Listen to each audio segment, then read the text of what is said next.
Hi everyone, I want to share some thoughts on the Gonzalez case. This case is really interesting and important for anyone studying law or interested in government and media relations. It deals with a key question: how much power should the government have to control what the media reports, especially when it involves sensitive or controversial issues. So I will discuss what the case is all about, the facts, the issues raised, the Supreme Court ruling, and my personal takeaways. So let's get started. To begin, this case is a landmark case in the Philippines because it deals with the freedom of speech and the press versus government control. The case centers around the controversy in which the government attempted to stop the media from sharing a particular recording. The recording allegedly captured a conversation between the high-ranking officials discussing sensitive matters. Many believe that the conversation showed signs of possible wrongdoing by these officials, so there was a lot of public interest in hearing it. However, the government argued that broadcasting the recording would violate RA 4200, the anti-wiretapping law, which prohibits the recording or sharing of private conversations without permission. Because of this law, the government tried to stop media outlets from sharing it, which led to a clash between the need to uphold the law and the public's right to information.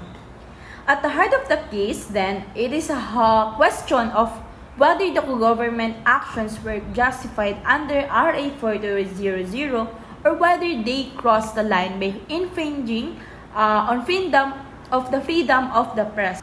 Next, let's go over the facts in more detail. This will help us understand the background and why it ended up in court.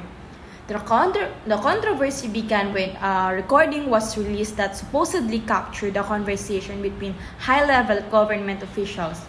The conversation raised a lot of questions about the integrity of these officials and whether they were involved in inappropriate or potentially illegal behavior.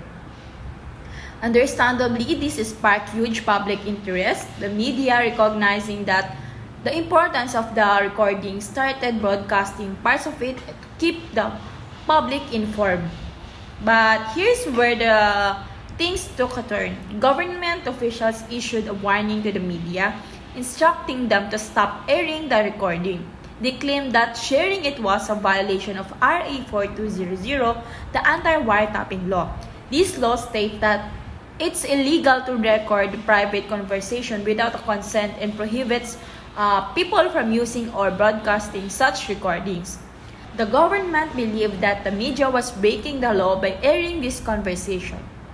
For the media, however, it was about their duty to inform the public on matters of national interest.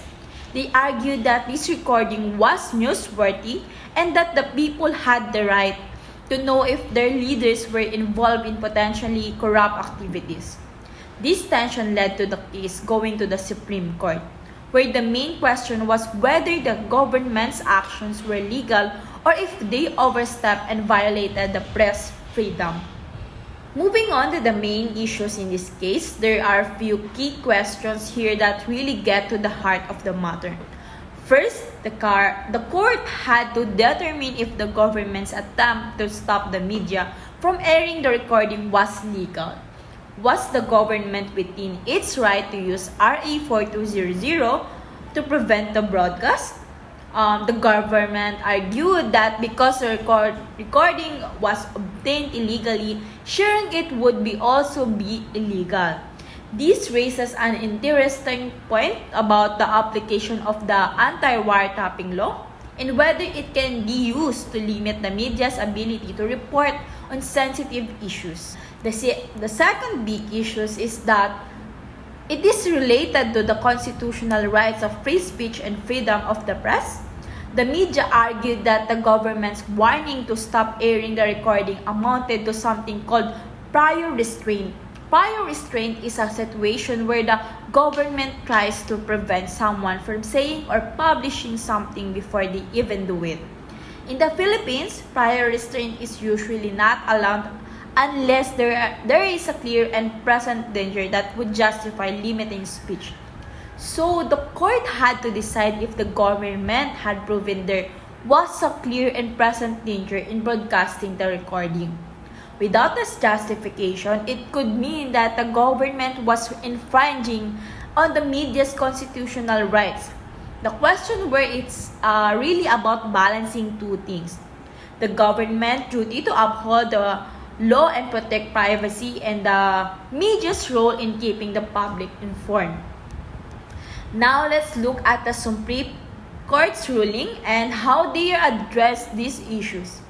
In the end, the court ruled in favor of the media, reinforcing that the idea that freedom of speech and the press are protected rights that cannot be easily restricted. The court found that the government's warning to the media did count as a form of prior restraint. They pointed out that in cases of prior restraint, the government needs a strong reason, like a clear and present danger, to justify stopping someone from speaking or publishing. In this case, they decided that the government hadn't shown enough evidence to justify their actions, so they didn't meet the standards needed for prior restraint.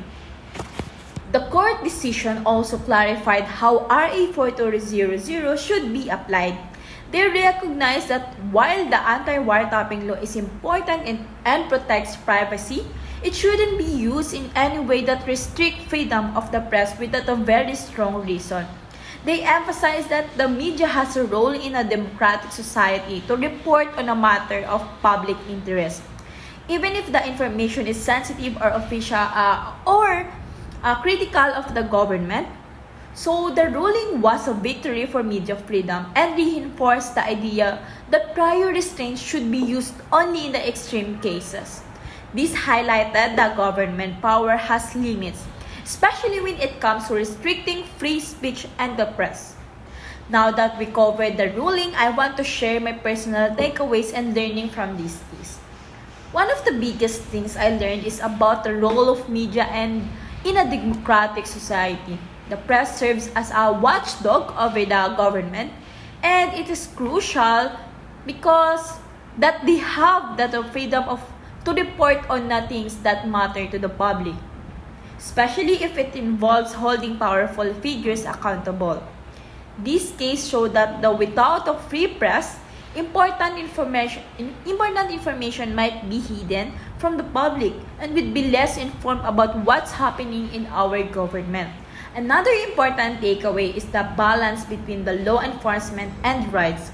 RA 4200, the anti-wiretapping law, is there to protect people's privacy, which is important. But this case demonstrates that the law shouldn't be used to prevent transparency. There needs to be a balance, and in this case, the Supreme Court emphasized that the law can't be applied in a way that harms public access to important information. This case also taught me about the concept of prior restraint and why it's something that should only be used in extreme cases. The idea that the government can just prevent the press from reporting on an issue without a very strong reason is important because it protects us from censorship. Without this protection, the government could limit what we know, which could lead to abuse of power. And lastly, this case made me think about the role of laws in a democracy. Laws are there to protect us, but they should be applied carefully to avoid limiting our rights. This case reminded me of the importance of questioning how laws are used and being aware of any attempts to restrict our rights is unnecessarily.